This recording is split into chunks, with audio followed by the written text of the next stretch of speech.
was 25 miles from Mount St. Helens when it blew up May 18th, 1980. Are you serious? Yeah, I was at my dad's house.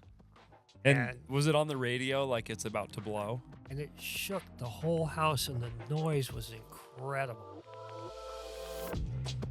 Welcome to the Scent and Bent podcast number 51. We got a great episode coming up for you guys because we've got Chris, and we've never had a bad episode without him. Sound logic. We've never had a bad episode with him. How about that? I got to get That's what better you at meant to say. English to be a podcaster. Yeah, Edwin, I think it might be a little late for that. You're Yeah. like 33. I think your language centers of your brain are long since pretty Yeah. well. Isn't that what your doctor told you anyway? Or your psychiatrist or whatever? She said, I wish we would have known this earlier. Like 20 years ago earlier. When I got tested this year. Yeah. Well, he's a little bit like me. He's dyslexic. Yep, Mhm. I am for sure. And, you know, dyslexics untie. Exactly. Yep. That went over my head. Untie is like, it's like unite, but spelled wrong.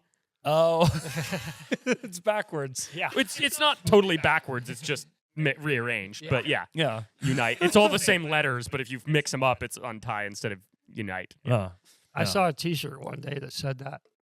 Also, I like it. another one that I really like. I probably just would have read it unite. Yeah. Another one that I like is procrastinators unite tomorrow. Yeah, that is a good one. Yeah. Yeah. No, what I was thinking that I need to do is to maybe watch a little less YouTube because I still watch so much YouTube, and the Grindhard channel is subscribed to like 400 channels, and I watch them all. It's like crazy. That's insanity. I watch Yeah. 0. Yeah. So I was thinking maybe if I watch a little less YouTube and I read more, Hmm. then I'd probably sentence my structures better. Did you say that backwards on purpose as a joke?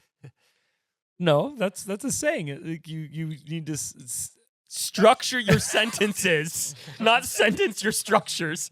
We're not condemning buildings here, Edwin. I thought you did that as a joke. Oh man. Apparently, today's podcast is making fun of Edwin for his poor English. Yeah. Do you read much, Edwin? No, He I listens to don't. audiobooks mostly. Yeah, I listen to a lot Yeah. of audiobooks and a lot of podcasts. That's how I do. Is I listen and I watch. I don't read. I like Yeah. reading. I read a couple of books while I was in Scotland because I didn't have anything else Yeah. to do. Ethan got me on Andy Weir's books like Martian, and they're doing a new movie out of the new one, the Hail Mary Project. yeah. Sci-fi But- books. Yeah, I watched the trailer and I was like, dang it. They made the main scientist like an idiot. Like, The main character. yeah. Huh. It's a sad, but Yeah. I'm still going to watch it, but yeah, I don't know. I read that book and I was like, it was such a good plot and such a well-written book. And I knew that they'd already made a movie out of The Martian, obviously, written by the same guy. So when I was reading that, I was like, this would make a great movie, but they shouldn't. Yep. Because portraying that alien that's in that Yeah. in a way that isn't stupid Yeah.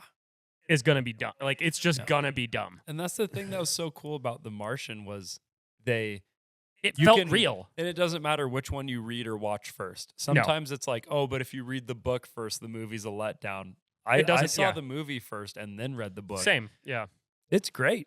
Yeah, it's awesome. Have you seen the movie, Chris? The Martian? No, I haven't. It's a good No, movie. yeah. Just watch it. Really good. This guy gets stuck on Mars and he has to survive until they can send a new ship, and it's really cool. Yeah, he gets stranded there by Yeah. himself. He like takes out a bunch of batteries of all the rovers and puts it into one rover so he can like move locations to get picked up by the next ship that's coming. Yep. It's pretty sick. Yeah. Yeah, It's- I'll it's- have to watch yeah. it and see. It's it's really well done. It's very believable because it's like it's not like most sci-fi books and movies and stuff are like super far future where it's like a bunch of technology we don't have that doesn't really make sense and a bunch of aliens and stuff. This one's just like it's basically technology we already have. It's just imagining a few years in the future where we've actually sent a mission to Mars and then they're trying to leave and there's like a big sandstorm comes in. They're trying to leave and this one guy gets like knocked out and they just assume he's dead and they can't Like Yeah. it's either like they all die trying to get his body, or they just all get on the ship and leave because he's dead anyway. But then it turns out he's not dead. So And then the main cool thing is he's a botanist. So he Yep. needs to figure out how to have enough food to survive until for the like next 2 ship years. comes. Yeah. 2 years? Yeah. Or something like that. Yeah, it's Whoa. really Yeah. cool. And the guy like does a lot of studying on like the author, like he's some kind of physicist or I forget what he something. was, but he's a teacher before he started, like some sort of science teacher before he started Yeah. writing books. So it's all very based in believable. like the realm of reality. yeah. Yeah. Anyway, read books. They're good for your brain. Yeah. But That's the I moral of do the story. find- Unless you don't read. Yeah. Well, then listen to books. books. That works too. I mean, Yeah. yeah. It's good for you, but I watch too much YouTube, and my newest rabbit hole is real estate prices in Japan, because you can get houses near where Initial D takes place, this anime where they drift up these amazing roads and stuff, and they like race drift cars. I'm It's guessing Chris amazing. has never heard of Initial D. I've heard of drifting, but not Initial D. What's Initial D? It's an animated series about street racing culture in Japan. An animated, like, Oh. you know, Yeah. like the Japanese anime style animation. Yeah. It's a TV show Yeah. of, of drifting in Japan, but it's animated. Yeah. That Edwin's been obsessed with for a very long time. It's very cool. I've never actually watched it, but Yeah. But in this town, basically, to my understanding from watching many YouTube videos, is Japan is on a declining population, and the young population wants to live in the big cities, and there's more opportunities for jobs. So basically, all these rural areas are getting more or less abandoned, and economically, no one's buying houses there because they're population's getting less declining, and less yeah. population. So you can get pretty sick houses, and you like Japanese houses, like it looks like a Kill Bill dojo in there. Like it's so cool. Yeah, with they're like all the like- flat floors with like the sweet carpet and the perfect hardwood edging. and all of the Japanese carpentry is like super Yeah. high end. Like Yeah. every joint is like chiseled by hand and like fits together, and they don't use nails much. Like the traditional stuff anyway.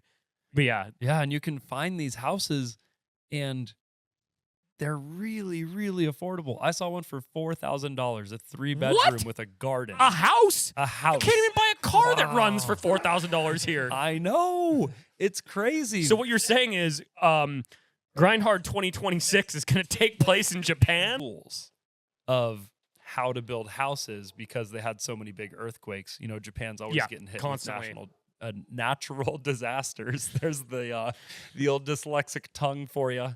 Yeah, it's in the seismic 3 zone. Exactly. Yeah. Yeah, they call it the M3, which I thought was Mhm. funny because obviously I'm studying things about Japan. I'm thinking about Japanese cars, and not that an M3 is a Japanese car. Yeah, I was but going to it's a- say, what are you talking about? It's but- not Japanese. But it's a very cool race car. yeah. And, That's the MR2. you're There's talking no.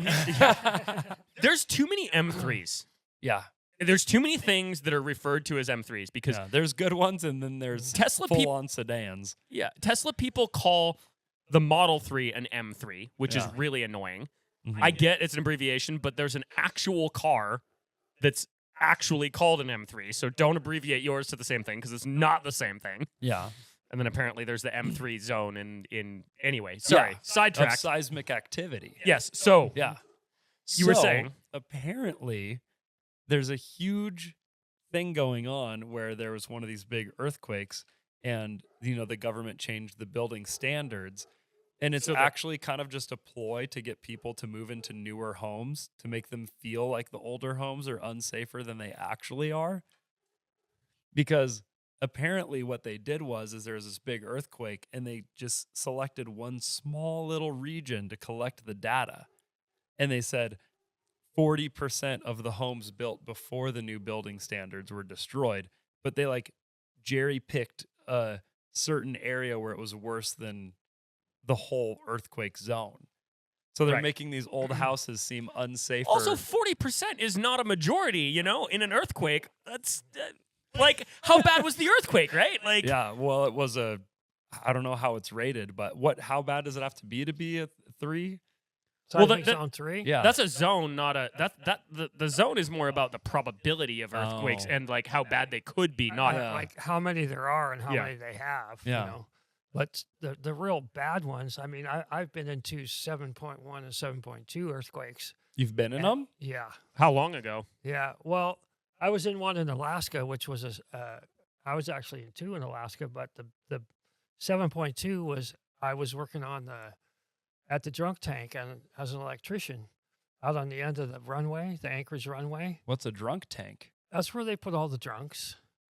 Oh, like in a casino. Yeah. You throw them in a. They have Oh. have this building that they put them all in, and they don't mix them with all Oh. the other criminals. So you were working on Yeah, a we were- drunk we were tank as an replacing the- electrician. Yeah, we were replacing the lights out there, Okay. and this earthquake happened, and got down off the ladder as it started and looked outside, and you could see the runway was like 6-foot waves like this. Just Really? waves, like What? yeah. So what year would that have been? That would have been 1981.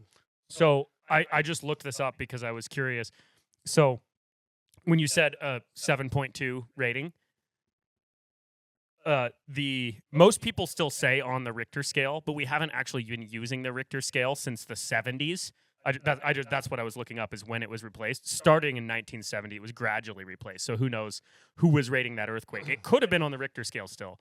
Now we use the moment magnitude scale, which is something I learned in geology class. But anyway, Yeah. side tangent about rating of earthquakes. I was thinking, Oh. depending on when yours were, they could have been a 7.2 actually on the Richter scale if it was long enough ago, or it could have been a 7.2 on the moment magnitude scale.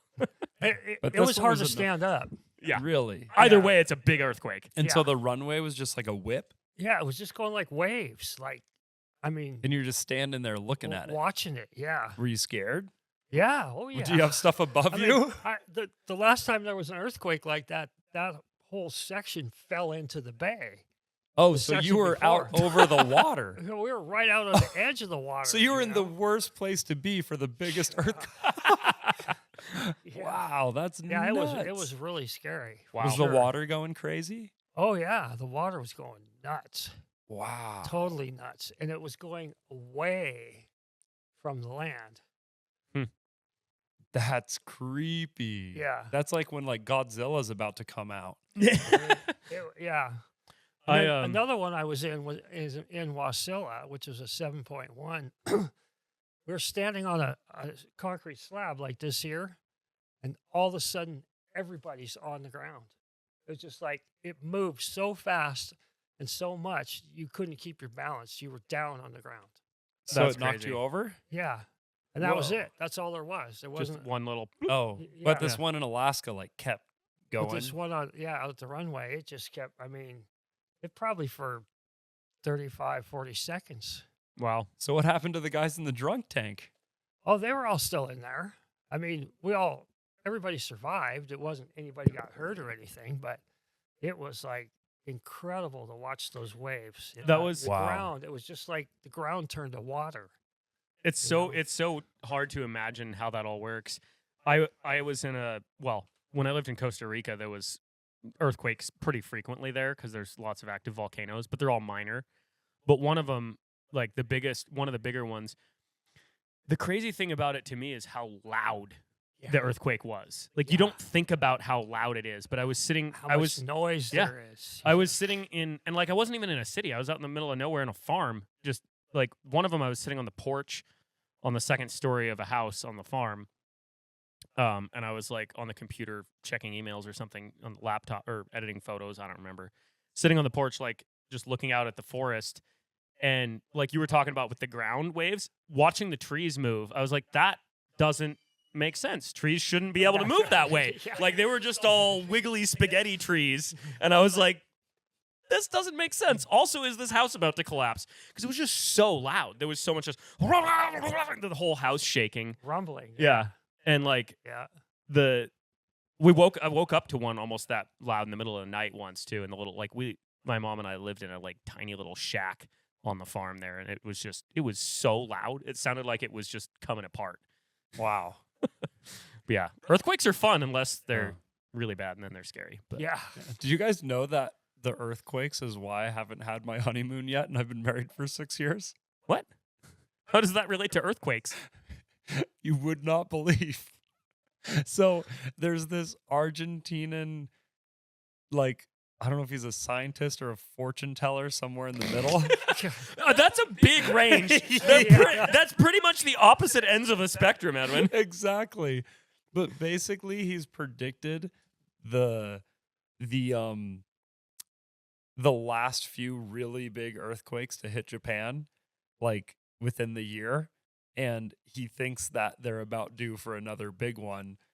And so that's Wait, but if he's been saying they're about due for a big one for the last 6 years, well, that's just saying it's going to rain and then claiming you're right when it does. That's not predicting. the first year we got married, we didn't go because we didn't have the money. Fair enough. The second year we were married, we got our house. And then it was the pandemic and you couldn't go to Japan. And so now we would be able to go. So it's not all because of Mr. Earthquake Predictor. No, It's but that is why we're why you still haven't gone. Yeah. And why you're going to France instead of Otherwise cool. we'd just be going to Japan, which would be sick. Yeah. I want to go to Japan. Yeah. When you were talking about the super cheap houses, because I was just in Scotland and they're not cheap, but like compared to housing prices here, Mhm. you can get a whole lot more for the money there. So when you were talking about $4,000 for a house in Japan, Yeah. like, dang. And there is like an asterisk, like it's old enough to where you can't like completely remodel it or like Right, add it's a room, historic building yeah. or whatever. Yeah. So you just need to maintain it the way that it is, basically. Right. And then there's like some fees involved, like there's different real estate fees and different mean, government fees. But But like, even if every fee associated with it was 100% fee, Yeah. you still have a house for like 40 grand. yeah, and that's in a spot next to like the coolest roads for driving cars ever. Which also means it's very scenic. Like, Yeah. yeah. Yeah. For not car Yeah. people. These houses I've seen on YouTube have like awesome gardens with bonsai trees, and like, yeah, they look a little bit run down from the outside because a lot of them haven't been lived in for a few years. Right. But like a little bit of elbow grease. Right. They're not like completely falling apart. Yeah. Wow. The thing is I haven't seen any with a garage. And I Yeah, think that's a what you very would hard thing to want. find in most countries. Yeah. That's yeah. But man, if you had one with a garage that you could just like park your Chang whatever Li. you end up finding. Yeah. Well, the Chang Lees you got to keep in your China apartment. Oh yeah. I mean, Yeah. I think having a Chang Li in Japan would be some sort of crime. I know, because you could get like a K truck for like Yeah. a couple grand. You could have an and- AutoZam AZ1, which is way cooler, and it's Yeah. just as small. I was thinking a cappuccino would be sweet. Suzuki Cappuccino. Yeah. Yep. But Have you seen also one of those, there's- Chris? Suzuki Cappuccino? Cappuccino? No. Have you seen one? No. So you know what a Mazda Miata is? Yeah. It's like a Mazda Miata that's only 5 years old. Like it's growing up for like just after it's born. It's Oh, like a that's little small. baby Miata. Yeah. Yeah. Like They're- Miatas are already small. This is like Yeah. a Miata that hasn't grown up yet. You could fit 3 diagonally in a parking space. They're tiny. Wow. But Yeah. it looks just like it. It's a convertible. It's a 2-seater, and Uh-huh. it has a 600cc little motorcycle engine basically. I But they're couldn't get my feet in 3-cylinders. that. Yeah, probably not. Isn't there a turboed 3-cylinder version?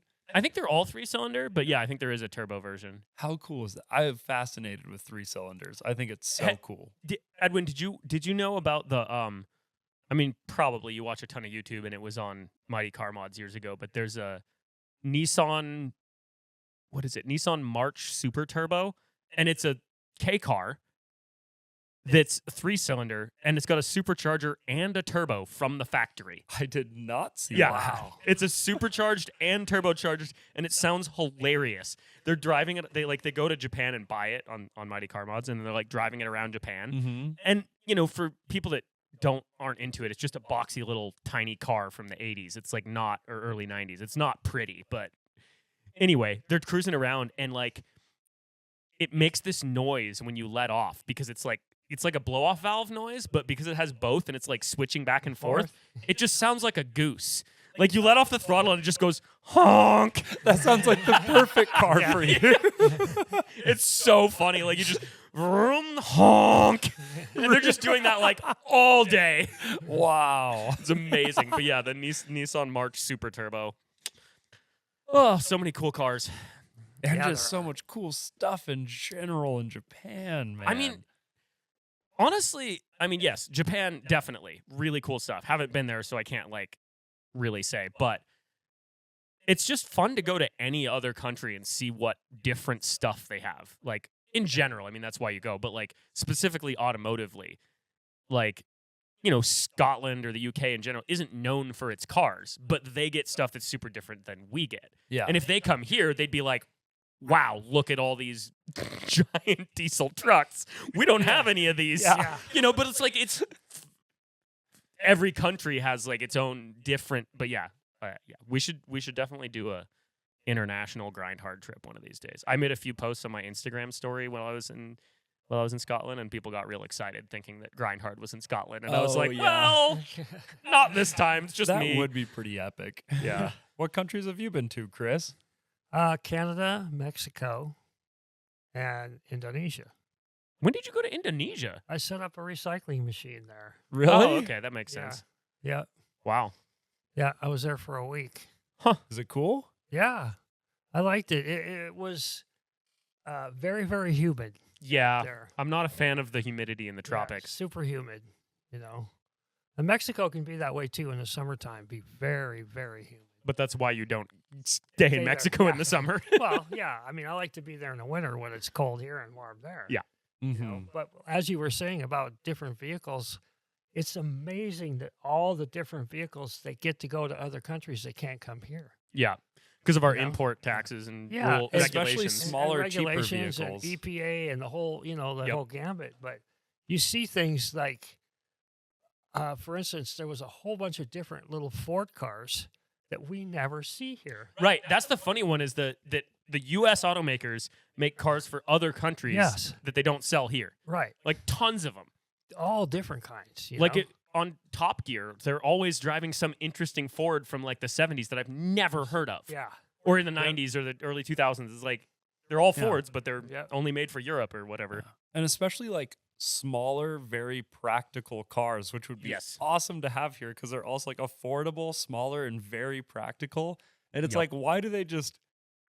Like, I it's mean, so especially, silly. especially pickups because I know that our import laws and tariffs on pickups are astronomically higher than passenger cars Mm. because all of our big automakers like really want to sell big trucks and they don't want their market undercut by foreign ones. So that at some point they lobbied Yeah. for some regulations on that. But it's like, obvious people want them. Like Yes. K trucks are huge here just because they're old enough to Yep. be legal. but yeah, that's why. I mean, the crazy import laws are why the Subaru Brat had seats in the back until 1986. Oh, really? That's why? They wanted So it's Subaru not wanted considered a it's truck? not a truck because it has 4 seats. It's a passenger car. It's like literally Subaru built a truck and they're like, how do we get this truck into the United States? Because it was a difference of like 1 or 2% import tariffs to like 30% Yeah. between passenger cars and pickups. Wow. So Subaru was like, well, if we bolt a couple seats in the back, put seatbelts on them, it's legally and it's also the name, Bi-Drive Recreational All-Terrain Transporter. That's what it stands for. Brat. You just have an encyclopedia of random stuff. Just The Brat was my first car, and I was obsessed with it for a Yeah. while. So, but yeah, But you know a million things like yeah, that. that's true. I just like Has he things always like that, been I like just can't that, forget. Chris? Well, when it comes to cars and stuff, yeah. Yeah, And mechanical things, but Yep. not like him. I mean, he's got all kinds of random stuff stuck in there. no, that's what Edwin was asking is if Yeah. I've always been like this. Oh, yeah, you've always been. Always. Yeah. Yeah, I'm I- surprised you aren't one of those kids that like read what's the like bigger Lord of the Rings book about all the lore? the Silmarillion. My Yeah. sister read that. Oh, okay. I wasn't that.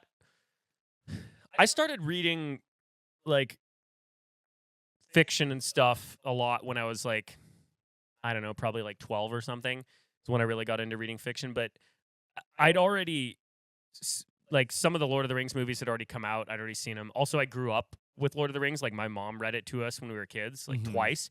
So I didn't have any interest in reading it again. Oh yeah. Because I that's not really a thing I do. Like my sister or my wife will read books like over and over again. Their favorite book, they'll read it like 3 times, Yeah. 4 times. I read a book once and I have no interest in ever reading it again because like, well, one, my memory is like, I wouldn't really enjoy it because it wouldn't be a mystery. Yeah. Anyway, but yeah, no, I never read I never actually have read the Lord of the Rings myself because my mom read it to me as a kid, and then the movies, and whatnot. Yeah. But, wait, I was gonna say something right before you said that about one of those kids. Oh yeah, right. So we were talking about the random stuff that I remember. Yeah. When I was like 5 or 6, we lived in Tennessee for a little bit, like 6 months, and we lived on this farm. And one of my parents' many attempts at having a farm that was also a school, and you could, anyway, never worked out. That's it. But while we were there, some college kids, I think, came to like tour the farm and learn something about farming or something. I don't know why they were there, but I was like, 5 or whatever, and I was going around like on their tour with them, telling them all the trees. I'm like, and that's a beech tree, and that's a maple, and that's a, and they were just like, not that I remember this, I just know my mom telling the story, but they were just like, wow, this kid is some kind of savant.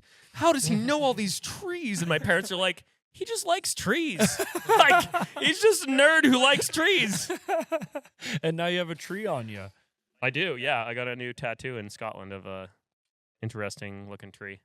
Yeah, it's cool. Yeah. Thought it'd be fun to, well, mainly I never have, like, I like tattoos and I have various ideas of cool things to get, but I just never have time when I'm at home. I always have way more important stuff to do.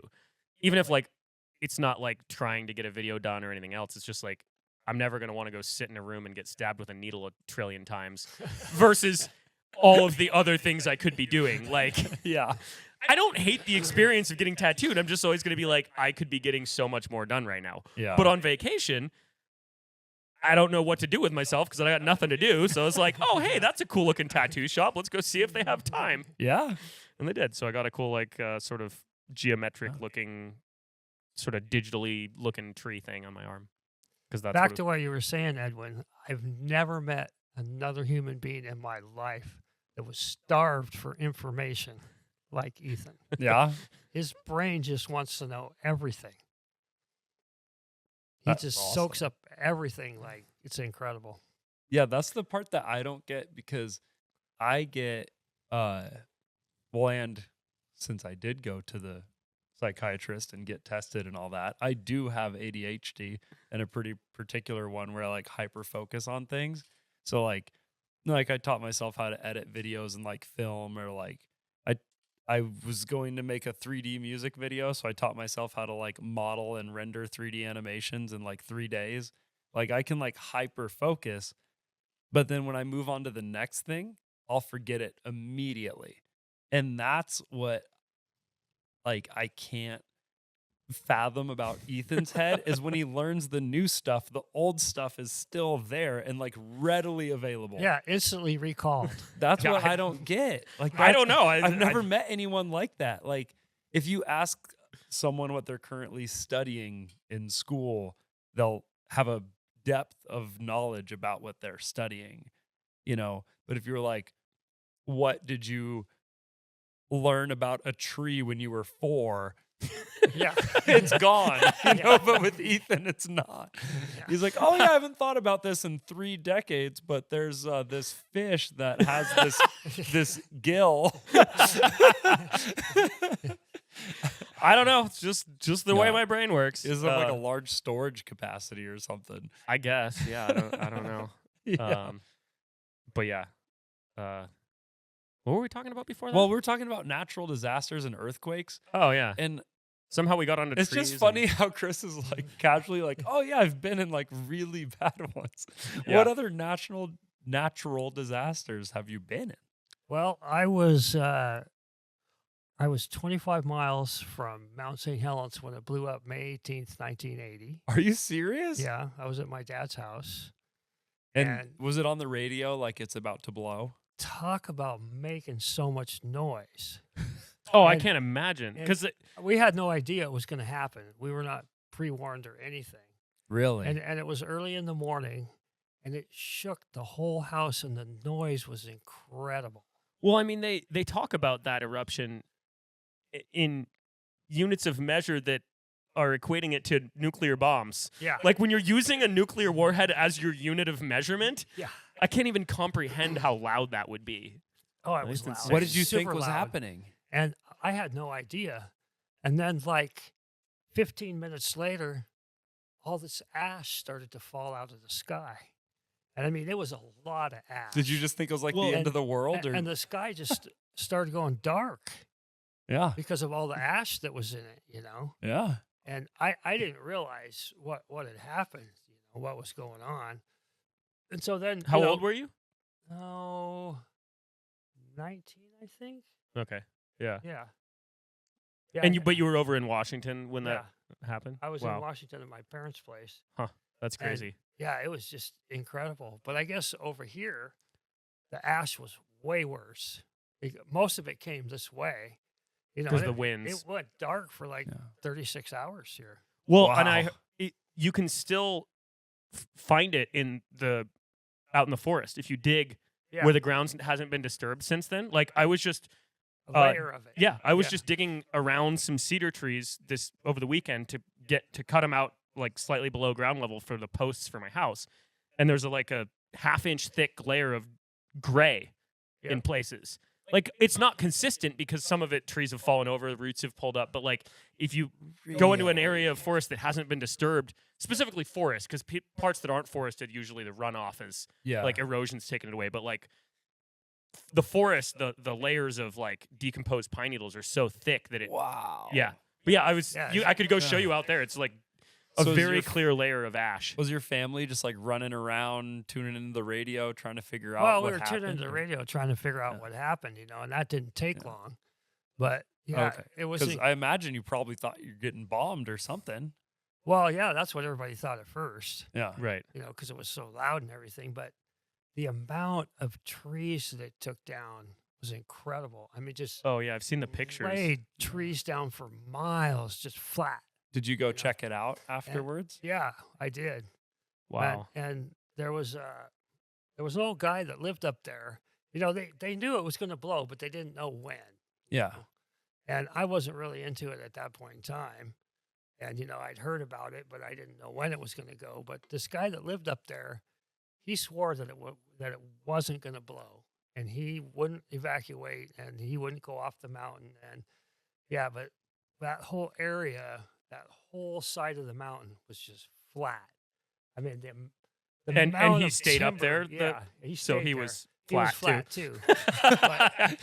he was dead wrong, as they say. But the amount of timber that it took down was incredible. Yeah, I mean it was millions and millions of trees. Oh yeah. I mean, thousands of acres of trees just Oh. all laid perfectly flat. How long And then after it went off did you go up there? and then all the you know, the lava and the mud flows, you know, from that side of the mountain going off, you know, running down towards the Well, coast. Because it melted the glacier in like an instant Yeah. and then turned everything to mud. Right. And huge amounts of mud made it all the way to the ocean. you Yep. know? Wow. Yeah. It was unbelievable, you know, how much of the planet was just gone. Yeah, such a huge chunk just yeah. removed. Yeah. Removed. Turned into ash. That's what's so crazy about it is because you think about like we're very used to these days forest fires every summer and we have ash falling out of the sky from that. I mean nowhere near the concentration, but Right. like when you hear ash you think about oh yes, trees burning, buildings maybe. No, it's like vaporized rock. Yeah. That's what's insane about it. It's like where did the rock go? Look up. gone. Yeah. It's a cloud now. Yeah. The rock turned into a cloud. Yeah. And It's the insane. power it takes. you Yeah. know, the power that it takes to do the damage that I saw. Yeah, the energy is Oh, unfathomable. man. Incredible. Yeah. Turn a few million tons of rock into ash and level Right. 20 million trees or whatever. Like Oh, it's way more than that. but- yeah, I mean whatever it is, you know. Yeah. Like yeah, it's way beyond what the human brain can comprehend as far as like the energy. You see that, and then you really understand, how different times in Earth's history, all that. Yeah, this is a relatively small one. Exactly. Yep. Exactly. That's nuts. That's That's why one of the many reasons my 1,000-year house idea might not really hold any weight, because if the Yellowstone volcano goes, we're all liquid anyway. Well, that puts us in a seismic 3 zone here too. Right. I thought you were gonna say that's one of the reasons we don't have dinosaurs. Well, obviously, no. I was just gonna say that if the Yellowstone volcano goes, my long-lasting house idea might go literally up in smoke. So is everything we've ever known. Yeah, exactly. The rest of humanity will be gone anyway, so who cares? Is that one, if it does pop, supposed to just end humans or just us here? Nobody in North knows. America? From my understanding, it's so big. You can't. It could. It. Well, it could end humanity because of but it wouldn't be it wouldn't blow everybody up. They'd just starve to death because we couldn't grow crops because there'd be no sun. Yeah. For a long time. years. We'd go into volcanic winter for we'd probably plunge into the next ice age pretty much overnight. Wow. From the ash. But there's also no saying it'll ever erupt again. Just because it did erupt roughly every 300,000 to 600,000 years for all of known history, or all of the history we can measure, we don't that. It did. We can't say for sure if it will again. Also, 300,000 to 600,000 years is a very big range. It could erupt tomorrow, or it could erupt 100,000 years from now. When was the last one? I don't know. We are on that schedule. We are kind of, I don't know. I could look it up real quick, but that's why people are worried about it, because they're it did erupt this frequently, pretty consistently over the last 10 million years or however long it was. No. But also, fun fact, that's why the bottom half of Idaho's flat. Really? Yep. You know how the rest of Idaho's mountains? No. There used to be mountains there. That volcano melted them. Yep. A Yellowstone volcano melted them? The Yellowstone volcano is a giant mantle plume from the mantle underneath the, inside the earth. Yeah. And that mantle plume's always in the same spot. The continental the crust. Plates the move. continental plate moves over top of it. Oh. So the whole bottom of Idaho, where that whole valley where it's pretty much flat in the midst of giant 12,000-foot mountains, it used to all be mountains. Oh, is that why it's so good for farming? Because it has that volcanic. Probably that's a factor. I don't really know about that specifically, but yeah, it used to be giant mountains, and as that volcano moved through, it just liquefied the mountains and flattened them all out, or blew them up, or whatever. Wow. But yeah, if you look at a topo map of that part of the country, you can just see the track that giant volcano has carved through the mountains. Wow. Yeah, I've been to Pompeii. That's a weird vibe. Yeah, I haven't been there, but I've seen pictures, and it's kind of freaky. Because I was actually really excited to go, because I love that part of history and volcanoes stuff, and seeing sick Masonic tile work and stuff, and kind of plumbing before you had pipes and what have you. That's all super. All the Roman stuff is super cool. But so I was really excited, and then when I was there, you feel this kind of darkness, all these people just, because all their stuff is there, they're it's just all out there. They have these markets where they have these pots of stuff you could buy, and they left it undisturbed, and it's just just there. You can't, when you're there, you can't help but think of these streets just being full of people and it just being gone in a second. It was weird, but it was really cool. The rich people had these gangster fountains and tile work in front of their houses, and it's perfectly preserved. Right, because it was buried in ash for however many 100 years. Yeah, it was really cool to see, but I honestly don't think I'd go again, just because it was kind of a downer. Yeah. Well, and they have all the all the casts that they made from the holes in the human-shaped holes in the lava. Yeah, that flows. wasn't great. Oh, but we did go into this amazing steam room. That's they had these natural springs that were naturally putting steam in these rooms go From the volcano under there, Yeah. yeah, and they are like just a natural super- sauna type thing. Yeah, but That's it's cool. all stone, like super beautiful, really ornate, and like you could see like they had like a what we would call a locker room. I don't know what they called it, where you'd put your stuff before you went into the sauna. Unreal, and like Wow. walking through there was so cool.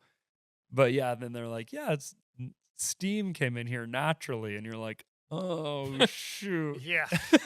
There's. Have you ever watched Dante's Peak? No. It's a movie Yeah. made in the 90s about like it's kind of like it's like a action thriller sort of thing about a volcano erupting. But it's like geologically the dumbest thing you've ever seen. Like if you've taken a geology class, nothing in the whole movie makes any sense. Oh, okay. Geologically, like it's like simultaneously like 4 different types of volcanic eruptions that like can't coexist because they're different kinds of rock. Yeah. All happening at the same time. Uh-huh. But yeah, there's a scene in that where they like there's like a hot spring and these kids are gonna go up and like go into the hot spring, but like because the volcano's about to erupt, instead of being like, oh, it's a nice warm spring, it's like boiling. That's awesome. Yeah.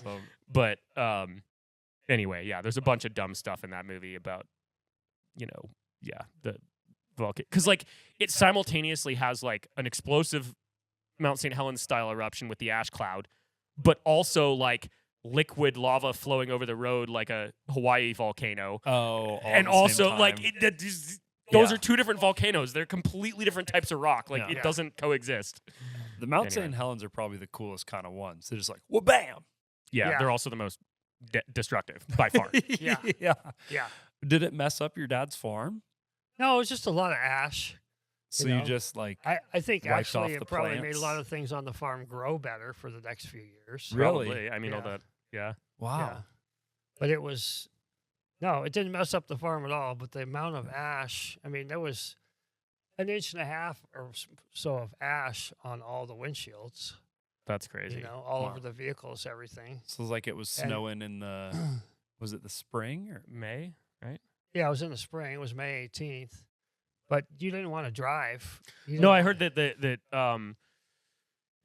when I was a kid, my mom was she still is a teacher. But anyway, one of the parents in her classes has lived here the whole time, and he was saying like he ran heavy equipment and stuff, and like they just had to shut it down for days. They couldn't run anything because it Yeah. was oh, just it'd get in your air filter. it would just clog up the air filter like Yeah, immediately and I mean, it was really bad for your engine. because too, it's rock. It's rock. It's rock ash, so if it gets in there, it's just gonna eat your engine. Yeah, exactly. Wow. Yeah. Like forest fire ash isn't great for your engine, but at the end of the day, it's trees, not Yeah, rock. rock. Wow.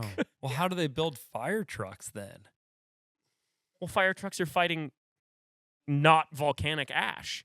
Oh, I guess it's all forest fire. That's what I'm saying. Yeah, forest fire ash. It's So I that mean, it's won't not ruin your great. You engine just have a as better much. yeah. Yeah. You just need a Also, the good- concentration is like 1.5 inches of ash. There's never been a fire on Earth that produced that much ash. Yeah, that's a good And- point. I mean, you like step in it, and it was like flour, just poof, go Yeah. back. Wow. I mean, yeah.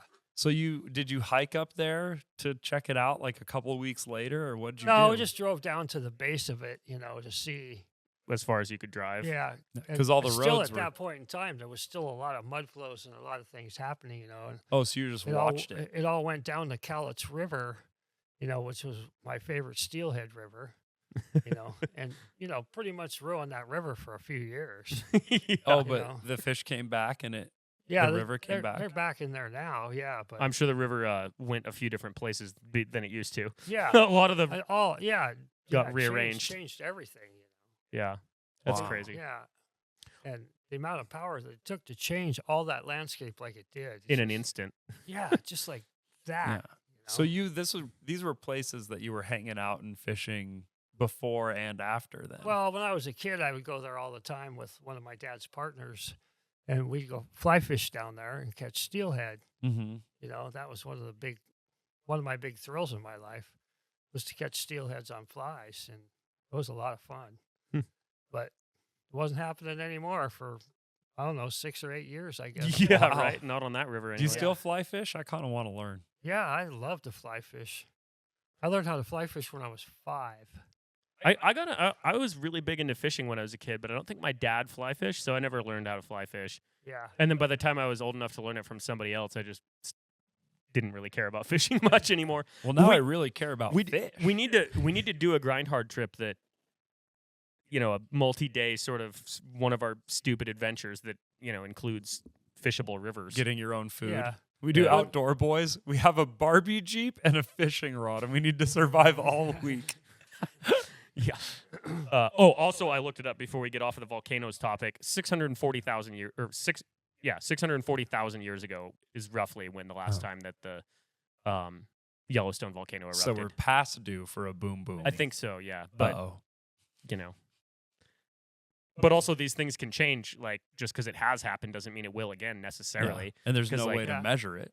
I mean, they're constantly measuring it, but there's no way to know if it's going to do something. I Yeah. mean, they would be able to tell a bit, but I also wonder if if they would tell anybody. Like if the people studying Yellowstone were certain that it was going to erupt in a world-ending way, would they tell you? Probably not.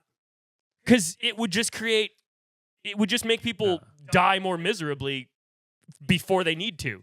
I mean, Because they it never would- tell you in the movies. Yeah. Yeah, I mean, that's not really relevant. I just mean, I don't Edwin, you've had too much screen time, Eddie. I don't know how accurately they'd be able to predict that, but I don't know. Like, it's more of like a moral question. Like, would you tell people for them to Yeah. just panic and all the traffic jams and the looting and all the other dumb that people do when they're terrified? Like, if you knew for sure that the volcano was going to erupt at a level that would pretty much just annihilate everybody within 100 miles and then pretty much kill There's what's the someone point? that knew Mount St. Helens to the day that had equipment there and was trying to warn people, but they wouldn't even let him on the radio or something. I don't know. But he had his Um, equipment there and he was down to the day, and he was measuring it as it went off and gave the first radio signal saying it's going. Huh. And they relayed that to somewhere, but he got cooked because he was right in the line of fire. Oh wow. Yeah. But yeah, I don't know. Not to be too dark, but yeah, it was. I don't know. It's just an interesting question, right? Like would they tell us or not? Because if it's going to be that catastrophic, as much as people say it could be, what would be the point? You'd just be warning people so that they could be terrified for a few weeks or days, and it wouldn't save anyone. Yeah. Yeah. I mean, I guess it depends on the time, because if it was a few weeks, you could relocate to 1,000 miles away where you would survive at least the initial blast. Yeah. Yeah. What about the consequences? But the global the global panic of telling the whole world that the world is going to end, everybody would die before the thing erupted because we're all stupid and we just kill each other for a can of freaking soup. That's why they keep the aliens under toilet wrap. paper. Right. Toilet paper. Oh, right, toilet paper, yeah. I don't know. I'm not one for conspiracy theories. It's not even a conspiracy theory. I just made it up, but Yeah. it is an interesting thing to ponder. Yeah. If scientists and authorities knew the world was going to end, would they even tell anyone? I don't know. Well, it definitely would change the planet and change the tectonic plates and everything. Yeah. It would change that a lot. Did you go to Yellowstone when you were a kid, Chris? I did. I bet it was unreal. Every Yeah. time I'm there, I'm like, I wish I was here 50 years ago. Because now it's just so Yeah. overpopulated. It's still you can't do anything. incredibly special and incredibly cool, but it must have just been when you were a kid. Oh yeah, it's mind blowing. Well, and then you could just drive out there and park in a field and camp. Probably not Well, that's basically what we did, was just drive out there. yeah. you But I know. mean, it Yeah. wasn't gates and signs every 5 feet telling you where you Yeah, can't what go. was it like? And well, it was. I mean, you never see anything like that in your life. So it's just mind blowing. You don't understand, what's going on, and it was happening every 20 minutes or half hour. Oh, or the something. geysers and stuff. Oh, yeah. Old Faithful? Yeah, and wow. I mean, Yeah, because you used to have it down to the second, right? It would just go, go, go. right. And you saw it during that era when it was Right. that predictable? Yep. Whoa. Yep. Last time I was there, we got an amazing one, and it's super cool because my wife's from Argentina and her mom had never left South America before. Yeah. It's her first Makes time sense. leaving South America. And we basically picked her up, threw her in the car, and drove straight to Yellowstone. And it was sunset. We got a cabin near the Old Faithful, and there were like 3 bison behind it. The sun was setting, and it just went off. And it doesn't always go super big anymore. It's like sometimes it's like a little one. Right. This is like a big one, and you just see the bison behind it, and she was just crying, and I was like, yes. I was like, welcome to America. Yeah. Like, this is Normally, making your mother-in-law cry isn't an ideal situation, but when it's for Only you, Edwin. it was pretty but yeah, amazing. I mean, yeah. But every time, because there's the boardwalks, and there's like just like all the trails are like roughed in, like you just see the evidence of all the people there before you, you know? And like I always think of like just being there, and like I know like the populations of a lot of the animals are much larger, and like that just must have been absolutely overwhelming. Oh yeah. Oh yeah.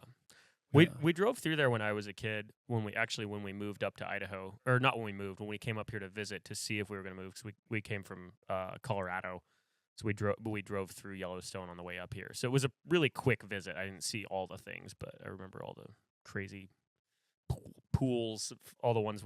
I forget what they call it, but that Like one the where there's bubbling mud and stuff. Yeah. no, the one. I mean, yeah, but the one that's all the different like levels of like little layers of pools as the water flows down the hill with all the minerals in it.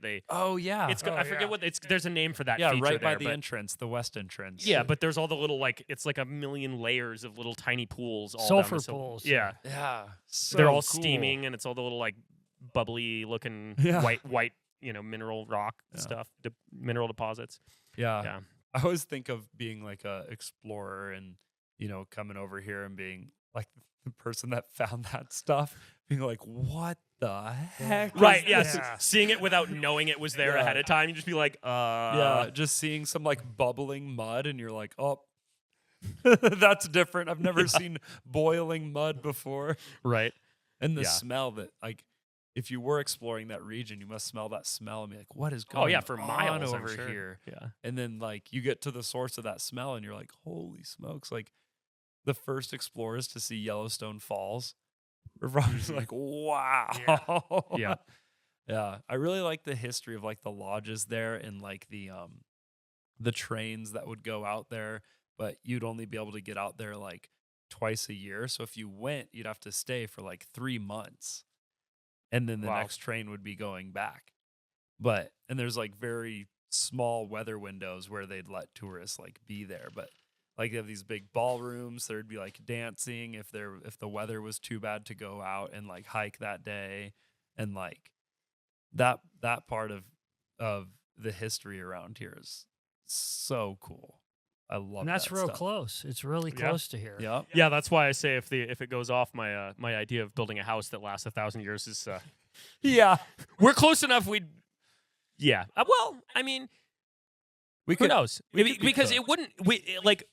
We as humans would definitely be cooked this close to it. But Maybe not if you were inside of it. there you go. Yeah. No, but I mean, yeah. It would all just depend on how bad the earthquakes were, because we're not close enough for us to be like liquefied, but Yeah. there would definitely be some serious earthquakes, and like that mountain of rocks is not Yeah. the most solid. I mean, it's granite, but it's already pretty fractured, so that whole chunk of cliff could just go. Whoop. Yeah. And your house is at the bottom of the pile. Yeah. Yeah. Well, it's not at the bottom of the pile. It's like halfway, which is worse because it can fall down and rocks can fall on top of it. Yeah. So anyway, yeah. Wow. But you can't control it. Nope. Can't even predict it. So might as well just pretend it's not gonna Yeah, happen. Right. Yeah, that's the secret. Otherwise, you just be worried about everything. Exactly. You just gotta put one boot in front of the other, and With your socks on. With yeah, your socks on. with Yeah. your socks on. That's for sure. Yeah. Yeah. No, man, that's crazy how close you were, Chris. To the Yeah. Mount St. Helens. Yeah. Yeah, Really that's cool. close. I mean, if it had blown up that direction that we were. 25 miles. Yeah, you guys would have been buried in mud. Oh, yeah. Oh, Yeah, because they wouldn't have known it was gonna go whichever. no, there way, was 'cause no the way to- side of the mountain basically blew That's out right. and went sideways. That's right. So if it went your way, Yeah. We would have had rocks in the yard. yeah, You know. the farm would have been no. The yard Rocks would in have the been under yard. 100 feet of mud or something. Like, Yeah. Yeah. You never know. Yeah. You know? Wow. And that that's the Ring of Fire there. You know, and Mount St. Helens, Mount Hood, and Mount Rainier. mm-hmm. They're all 3 volcanoes that are right there. Well, it's part of the much larger Ring of Fire that goes all the way around to Japan. Right. Like that on like there's super volcanoes like all the way up the side of this continent and then all the way around over to Japan and then down the coast of that continent over there. Yeah, they're kind of all along the plate line. Yeah. Yeah. But yeah. So, Yeah, it is called the Ring of Fire. Yep. We're just one half of it over here on this coast. yep. Yep. Wow. Yeah, because the oceanic plate gets pushed underneath the continental plate, and as it does, it goes down into the mantle and gets liquefied, and then as it melts, it floats back up, and that's what makes all those volcanoes. Wow. That's one of the reasons that my high school sweetheart's mother bought here in Idaho, because she thought it was going to be waterfront property. Oh, really? Yeah. Well, that's She had a very strong belief that Spokane and this whole area was going to be the beach. Wow. because of Well, and But which because of Yellowstone? no, No. because of the coastal volcanoes, which Because of Oh. the plate shifting like that. yeah, you know? Yeah. which I mean, she's not wrong. It's just going to take 100 million years to happen. Yeah.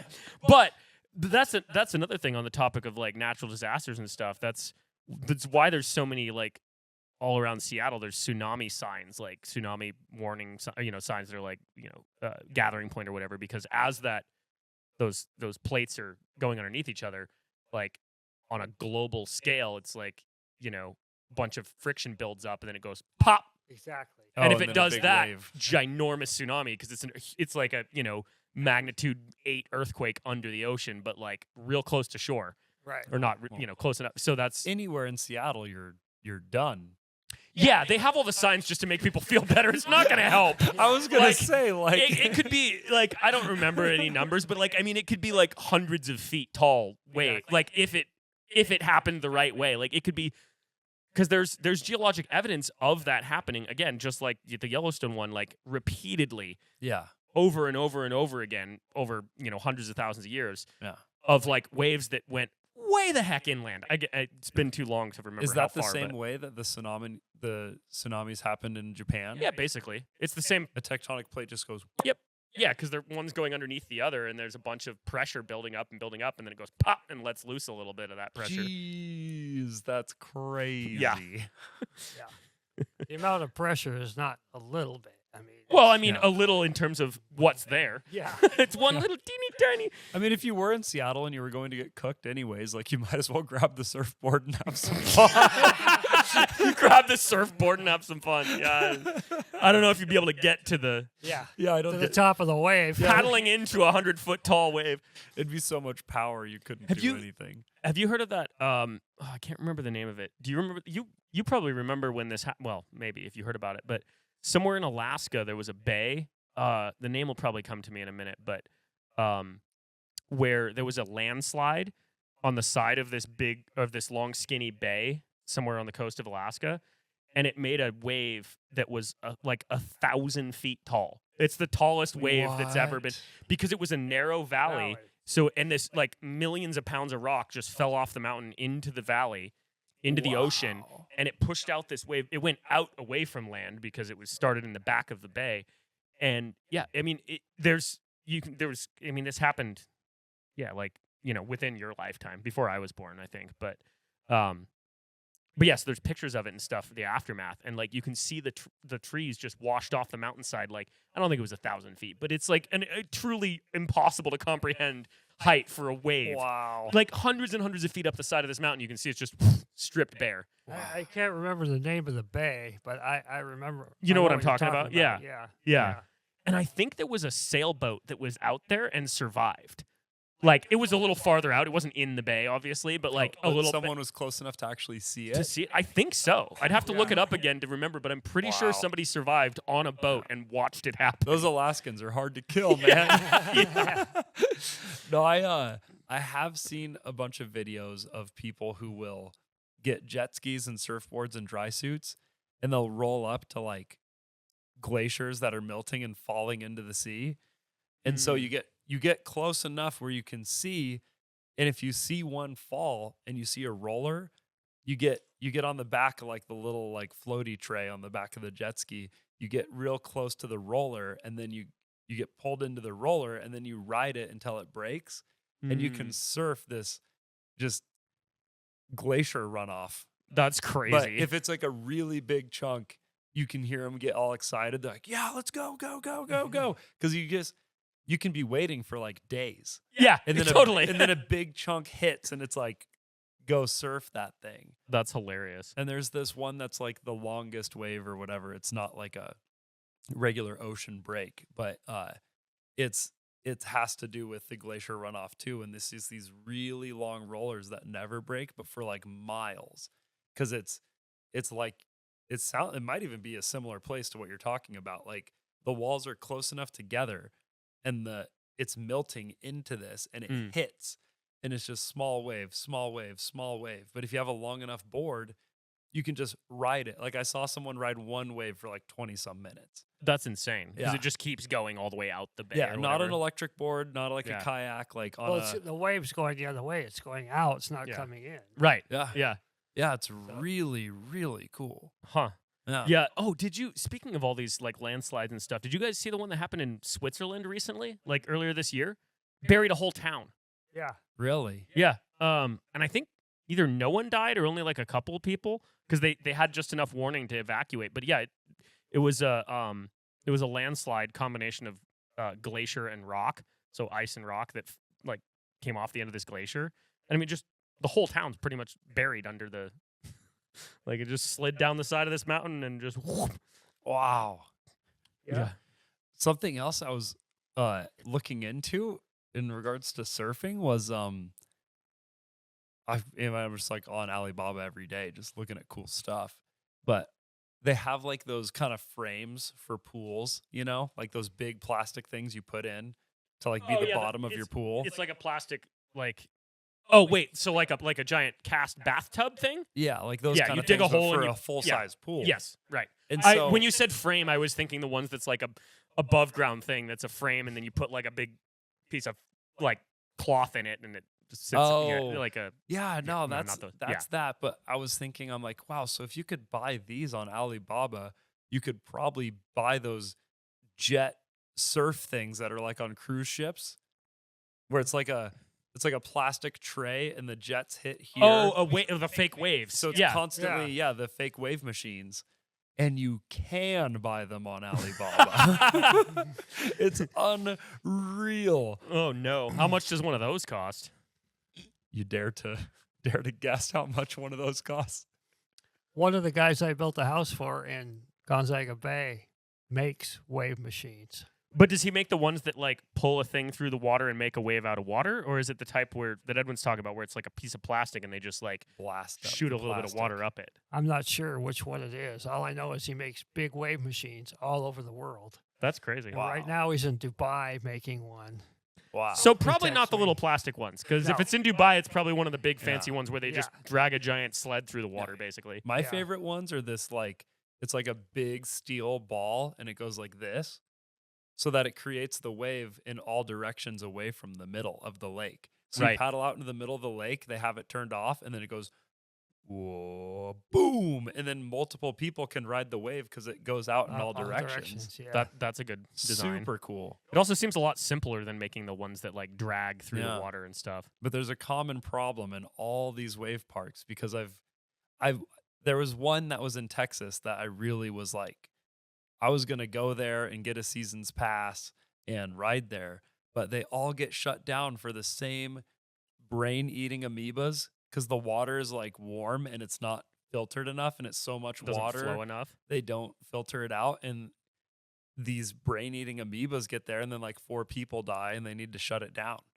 Yeah, I'm not into having my brain eaten by bugs. No. That sounds terrible. Not at all. But it's like a common thing with wave parks, though, that this happens. Huh.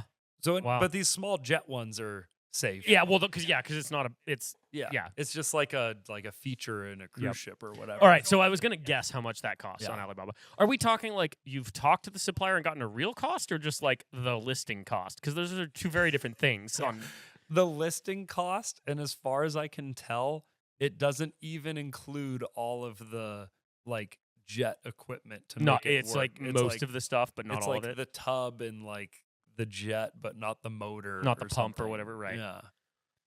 And it's Hmm. way outside of the realm of possibility for a YouTube video. I'll Yeah, give you I mean, that. I was gonna guess somewhere in the like $20,000 to $50,000 neighborhood. 400 to Oh. 500. Okay, wow, Yeah. that's way more than I would have imagined. So I That's- think we know why they're only on cruise ships. yeah, that's insane. And that's off-brand Alibaba ones, not Right. even the real like. I mean, who knows? Maybe they're the only ones making them, Yeah, right? maybe. I mean, it's not like there's a huge market. yeah, Maybe there's the cruise ships get them made in China, and the person that makes them there is like, no. I wonder if there's some idiot in Idaho that would buy this. And that's what I was thinking, because I'm always thinking They're watching like, you, Edwin. like further out from just like YouTube for being entertainment's sake. If you got one of these and set it up in like Coeur d'Alene and you like rented it out by the hour to like parties or whatever, like you could probably turn it into a full-on business. And yeah, you could make the initial video, I bought a wave machine on Alibaba. That's Right. hilarious and awesome. But that's only to like set off the business. Yeah. Inherently, there's other parts of the business that you'd have to get going to pay off that kind of you'd investment. you'd also have to have somebody else run the business, because yeah. otherwise you wouldn't be able to do YouTube anymore. Yeah. And then you'd just be making a YouTube channel to start a business with a wave pool, which sounds really dumb and like way too much work. yeah. But anyway. if it was cheaper, it'd be better. But you could Yeah. imagine you have to have this big cement thing to put this big plastic thing on, and then you need to have the water system for that would be like insane to figure Oh, out. yeah. And like it'd be well over $1 million by the time you're all said and done. Yeah, by the time it's all set Just up. for one fake wave that you can only have 2 people at a time ride. That's crazy. Yeah, I mean, you can also buy those giant rock saws that we're talking about building too, but those are also like $200,000. Yeah, but see, those ones you think you can build yourself for. Yeah, well, because the ones that, yeah, because they don't make, nobody that I've been able to find anywhere in the world has ever bothered, I mean, aside from some random weirdos like us, nobody's made like the budget version because there just isn't a market for that. Yeah. But like budget version sawmills exist because like a lot of people in the world have a few acres and some trees and want to turn them into boards. How many people have a few acres of giant boulders Yeah. and want to turn them into Right? something else? Yeah. No one has that. That's not a normal thing. And even less people want a one-person personal wavecraft machine. Well, yeah, totally. But yeah, and then like anyway, there's no market for the budget ones. So like the ones that you buy for like $250,000 or whatever for the rock saws, it's a CNC machine that like can cut all sorts of crazy shapes out of rock. Yeah. So like So it there's can- not like a basic. Exactly. Like, what you That's guys what I'm are saying. building, you can't just buy. It doesn't right. exist. It doesn't exist because they only make the super big industrial ones that are for cutting like granite countertops, Right. and they slab it Right. over and over again. But also they can do contours, so they can do like, like facades on buildings where they have a bunch of rocks that are cut into like a fluty shape. Mhm. They can do the same shape over and over and over again Yeah. with that machine cutting it out of rock. So it's super elaborate, and it's like the size of half the size of the shop. It's enormous. But below that, there's just no market. There's nothing. The yeah. closest, I mean, they do, kind of. The closest thing they make to that is basically a little robot thing with a pulley on it and a motor, either gas or electric. And that pulley, it's 3 pulleys, but basically one drive pulley and a couple of guide pulleys. And then you just run the same wire rope stuff with the diamonds in it through those pulleys. And the other end of it, you just loop around a rock you want to cut. And then this little robot thing either has a track that it sits on that it drives backward on, or it has its own tracks, like rubber tracks, and it drives backward on the ground to maintain tension. Oh. So that is, you could buy one of those for a few $1,000s, but it's very specific in the sense that it can only cut vertically, and it can, like, you have to be able to set your rock up, get your rope all the way around it, and then pull straight back. Yeah. So it just moves back to keep the tension on the rope. Specific. Yeah, it's, I mean, if you were quarrying large chunks out of a quarry to then send somewhere else, it would work, and that's why they exist. Okay. But no one sells a bandsaw type one that's like basic entry level, simple mechanical The part that drive. I don't Anyway. get is if you're have a bandsaw type wood mill with a tree, and as you're cutting into it, the wood's flexible, and that top layer, that board, just bends and rests on the tree. Yep. Until you get to the end, and then the whole thing slaps down. Yes. So with the rock, do you need to like shim it Yes. as you go? Mm-hmm. Okay. And the smaller the rock, obviously, the less you'd need to, like, if it was a rock, say, like 3 feet in diameter or whatever. There'd be enough weight for it to crack and fall on itself, or to mess up. It probably wouldn't crack. It would just pinch the blade. Yeah. Or it would just pinch it and break stuff. Yeah. So yes, you'd have to. But like I was saying, if it was like a 3-foot diameter rock, you'd probably let it cut about halfway through, and then shove a little plastic shim under the back end, and then when it gets to like 80% of the way through, you shove a couple of shims in there, and that's all it would take. Okay. But if you're doing like a 10-foot slab, you'd want probably 20 shims in there all over the place to hold it up, because yeah, if it was all cantilevered off, it would break, and then it would go and just Break more. break everything. So yeah. Yeah. So it does require some supervision. That's why you can't just leave it there for 4 days and let it do its thing. Yeah. But it's going to be a lot of fun. Yep. Oh You yeah. know? And we'll be able to cut giant rocks. Yeah. Cutting rocks. Yeah. This is kind of hilarious because now 2 podcasts in a row, we've just ended up nerding out about cutting rocks. Yeah. That's what happens when you get Chris and I in a room together. It's like rocks and trees and rocks. Building stuff. Yeah. Yeah. Well, speaking of building stuff, we should probably go build stuff. Yep. You got any closing thoughts on volcanoes or rocks, Chris? Or houses in Japan, which is what we started on. How did we? I feel like we left a lot unsaid about your houses in Japan story. So to go full circle, like I've been doing YouTube videos, like I bought the cheapest snowmobile from China. I bought the cheapest dirt bike. I bought the cheapest roller coaster. You know, I was thinking it'd be funny to say I bought the cheapest house in Japan, but actually buy the house. Yeah, because if it's only $4,000, so you've been actually looking at like real estate apps and stuff in Japan? And that's why because there are like some scams and stuff, I think, out there. Right. But what's unique about Japan, which is what I didn't explain why it's so interesting for us as foreigners, is it is a place where you can just buy real estate as a foreigner. Yeah, so is Scotland. That's why I was talking about that too, okay. because I looked into it, and you can just do that. Yeah, and I think it makes sense why governments would want to do that in a country with a declining population, because they're like, hey, move here. You can have a house. You can go to all of our nice restaurants. Like, you can have fun driving cars on our famous passes. Yeah. Well, and especially if it's a country where, like making it so that a foreigner can just buy a house there. Like, if you have the money to buy a house in another country, you're going to be bringing a lot of money into that economy. Yeah. And because even if the house is $4,000, to be able to buy that house in Japan, you first have to be able to have the extra spending money to just fly to Japan randomly and do the upkeep and everything else. Yeah. So like it makes sense because you're going to put a lot of money into the economy. So I might need to buy a house on our honeymoon, which Nice. isn't something that you'd normally say, but if it's like $4 or $5 grand, you get a super sweet YouTube video, and then you have a place to stay in a really cool spot. Better talk to the wife, Edwin. No, he's probably going to just do it like the roller coaster. Yeah, she watches all of our YouTube videos, but she doesn't listen to all the podcasts, so I can get away with saying stuff on here. Yeah. Also, I mean, at that cost, even if it's in a not very like touristy part of Japan, you could probably Airbnb it or whatever the Japan equivalent if they don't have Airbnb.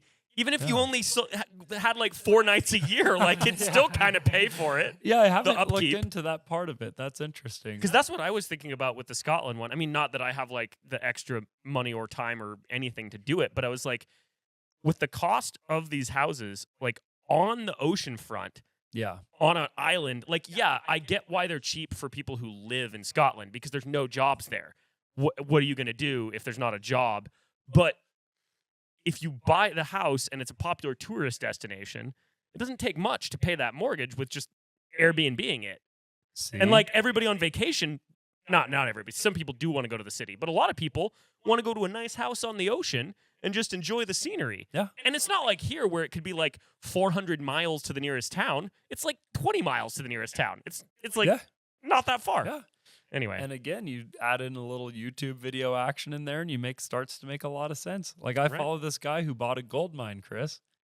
I bet you do, Edwin. He bought a gold mine, and there's this historic hotel on it that burnt down, and he's in the California wildfires, this recent bad one, and he's rebuilding the whole hotel, and he's going to have people stay there.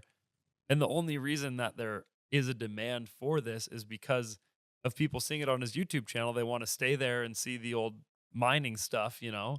See, It's I mean, so I've been cool. saying for years we should buy an old mine. I know. There's a lot of old mines around here, but No. it's hard to find one that isn't way too far away from everything to make Yeah. any sort of sense. And it hits different in California because not only is it closer to big populations, but also he can work on it year round. Right. Like if we bought a mine up here, like we'd really only be able to get out there, Like 4 months, Yeah. 5 months out of the year. which is the same months that we could be working on your property. yeah, So exactly. it's like, Yep.